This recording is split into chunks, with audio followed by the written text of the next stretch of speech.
Welcome back, Halo followers. This is your host Ron, and today we are back with only days left from the biggest gaming event in all time, E3, and this year it's even bigger. Here's everything you need to know, everything you want to know about Halo Infinite, the new trailer, new gameplay, all at E3 2019 on June 9th. Let's go ahead and get into it. Today I'm covering only the juicy, most important Halo stuff in this video. Now, it's already confirmed by Bonnie Ross earlier this year that Chris Lee from 343 will be on stage at E3 2019 presenting Halo. A Halo presence is confirmed. Now, if you don't know, this is practically a confirmation we're getting Halo news, including a Halo Infinite teaser or trailer, a big world premiere of sorts. Now, that isn't absolutely confirmed, but I would say it practically is. Also, Halo the Master Chief Collection on PC will likely also get a world premiere trailer, something promoting it in front of millions because before it only got an announcement on Xbox Insider. Halo Reach on PC will also be playable at E3, which all leads to the likely fact that Halo will likely have a 7 to 10 minute portion at E3 2019, packed full of details and gameplay and the typical spiel that we get with a nice Halo presentation, something like maybe E3 2015. Also, pretty much every single E3 in the past 8 years, there has been post E3 news that just kind of spills out from the big bang. So the days following E3, there will be a Waypoint post or two, as well as 343 answering questions on Twitter or Reddit post, or even NeoGAF posts commenting on new Halo news and answering questions and things like that, which as always, I will hunt down and completely tear apart and analyze. So be sure to subscribe and hit that notifications bell. But when can we expect more Halo news exactly? June 9th, that's Sunday, guys. Microsoft will be hosting its Xbox E3 media briefing, and this is super exciting because, of course, you can watch it too on Xbox's live channels on Mixer, YouTube, Twitch, Facebook, even on your own Xbox, so all that will be down in the description. But the times are Sunday at 1 p.m. Pacific Time, or 2 p.m. Mountain Time, 3 p.m. Central Time, 4 p.m. Eastern Time, or if you live in Europe, 8 p.m. GMT. Last year at E3 2018, we got that Halo Infinite teaser, which was essentially a glorified engine demo trailer, which showed off the capability of the new Slipspace engine. The new engine that 343 has spent a lot of resources and time developing as of late, which Halo 4 and Halo 5 lacked the Slipspace engine, this new ratified, new upgraded engine that those two games really did need. This glorified teaser demo thing only hinted at a few things though, the game being open world on Zeta Halo, aka Installation 07, through Morse code on the radio comms. A few Marines have been lost. A date also being May 27th, 2560, which is about 19 months after Halo 5's ending. Old art style seems to be coming back, as well as Master Chief is rocking some classic Mark 6-like armor. And while all those things were nice to learn, it didn't really inform us jack crap about the story. I mean, we really know nothing. That's why I can say we can expect legit story details, plot details, another character or two being revealed,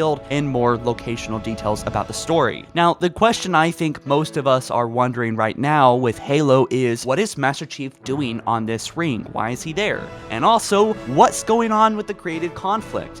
And I really do think there's like a 90% chance one of those questions, if not both, will be answered in this new teaser. At the end of Halo 5, Cortana betrays Master Chief, took control of the deadly policing foreigner constructs known as Guardians, as well as turning practically all human smart AIs against humanity, shutting down entire fleets and systems and colonies, and EMPing up to hundreds of colonies, including homeworlds such as Earth and St. Kilios. Keeping all of this in mind, in addition to the fact that Halo Infinite is very likely at this point to release next year in 2020 rather than this fall, it's very likely that 343 will keep it light on juicy plot details, as well as announce a beta for this December or upcoming January. In fact, this may all come off as bad news, but I'm afraid that this teaser that they're going to show off will actually keep it very easy on the answers. In fact, I think they will introduce more questions to Halo Infinite, its multiplayer, its campaign, and the direction of the story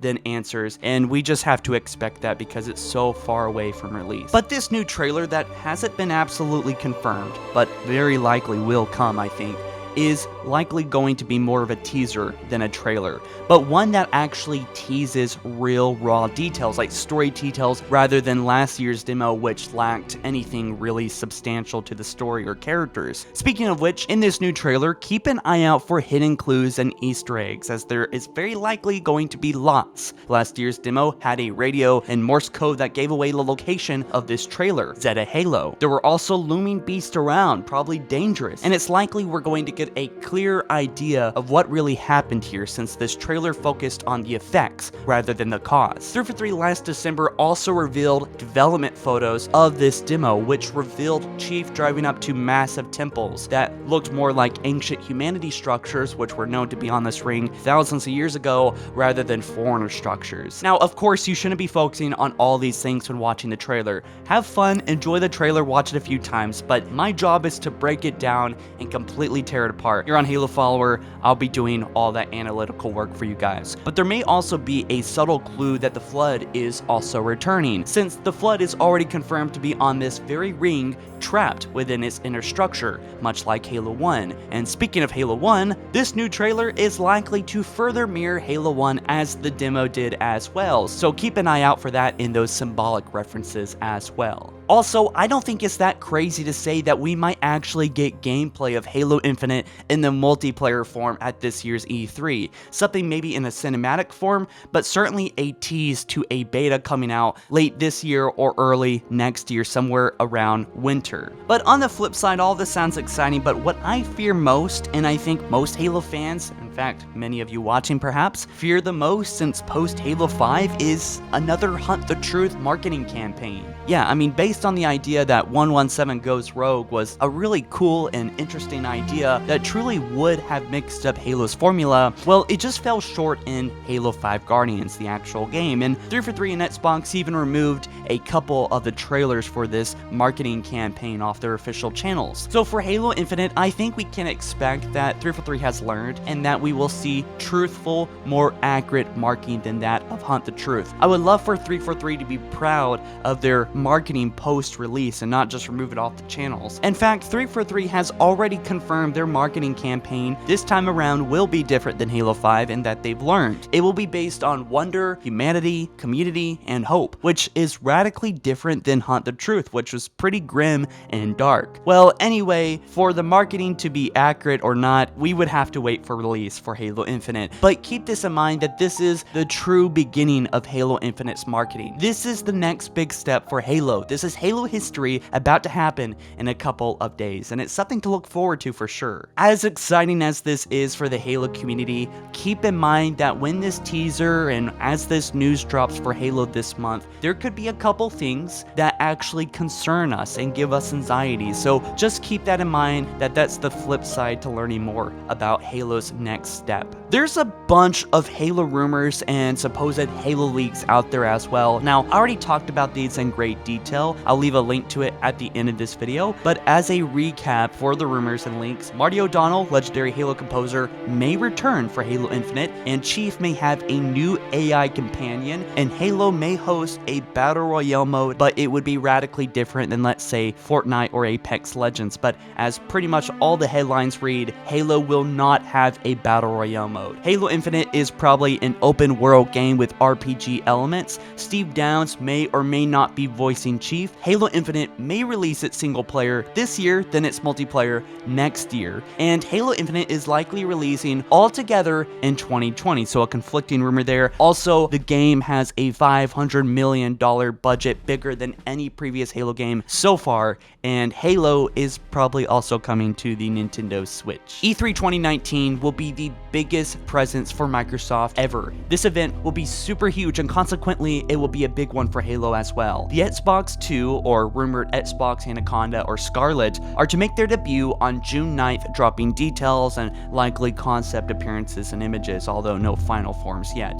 Microsoft fucked up bad in the past with their always online DRM policy for the Xbox One, and also a $100 more price tag than the PS4, which kind of screwed them over. And while it's too early for pricing and stuff, because it's very likely the PS5 and Xbox 2 will drop next year, not this year, it seems that Microsoft will be making their huge announcement this year, and it is super exciting. Microsoft has learned a lot, and they're about to pull a 180, much like what I think 343 has been doing with Halo, and they will be the new king of gaming, supposedly. Todd Howard lays it out pretty well here, so take a listen to him. In my mind, no one is screwing up at the starting line, which some people have done before. I think everybody has learned their lessons in some good ways and some hard ways, and they are very, very thoughtful about their audience and the developer. Look, I think my view of it is it's going to be awesome across the board. Not just the systems, but kind of the business models. That gaming is finally reaching the point that linear entertainment is, movies, television, all of that. Yeah.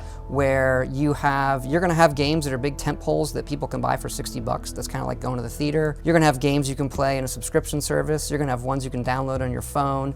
You're gonna have ones that you can play and maybe they're ad supported. And I think that's really, really healthy for the industry, not just obviously the players who want to consume it, but the developers who say, I just want to make an adventure game for this budget, that there's an audience for that. And my worry before was, hey, will all of that go away? It also took gamers by surprise a couple weeks ago that Microsoft and Sony unveiled a partnership, to collaborate on developing future cloud gaming and streaming services. This is big news when it comes to gaming, and the fact that Microsoft and Sony has been battling for so many years and now they are working together. Sony has had a history of not wanting to do collabs with others, not working with other companies and so on, even denying crossplay between the same games of PC and Microsoft, whereas Microsoft has always been open to it pretty much. But now Sony has changed their mind, and so is gaming changing overall. Guys, we're really getting to the point of the end of console wars and, which console's better and which one's not, because they're all kind of offering different things now for different audiences, and the two communities are starting to become one. A lot of young adults or kids, teenagers, we're kind of getting to the age where we can own both consoles, and they're not really a reason to fight, over either. So it's really interesting to see how that develops and how there's just massive audiences out there for both indie games and AAA games and everything in between. Subscriptions are also changing the way that games are making money, and quite frankly, I think that it's done pretty well with development as well, because it's giving these companies a reason to continue working and improving games that have already quote-unquote sold. Free-to-play games ensure that the developers will keep trying to make it better. For example, Fortnite, although I know that's a bad example, but games out there like even like Halo 5, with the Rex that kind of inspired 343 and Microsoft to continue development. So as far as microtransactions and subscription services go, there is some small positives to it. But to see all this come together, well, I mean, it's just territory none of us have ever been in. In the next year or two, it's just going to be big for both Xbox fans, for gaming fans in general, but especially Halo fans. Again, June 9th, Sunday at 1 p.m. Pacific time or 8 p.m. GMT. Links are listed down below so you can watch it live. If you can't, of course, subscribe for the full recap and any and all Halo Infinite E3 2019 news, as well as Xbox 2 Next Gen news, and be sure to hit that notification bell as well to get alerts, instant alerts on your phone and on web as soon as Halo news hits. You're not going to want to miss anything because big stuff is coming up. Guys, I love analyzing and getting deep into Halo trailers and news. Some criticize me for it, maybe a lot, but damn it, it is fun and I love diving deep with you guys. So join me on this 8-year-plus journey of covering Halo news with HaloFollower. This week, I'll be covering the hell out of everything E3 relating to Xbox and Halo. So check out the descriptions for the links to watch the event live, and I need to take a breath. So guys, I'll see you in my next video soon. Peace. Take care.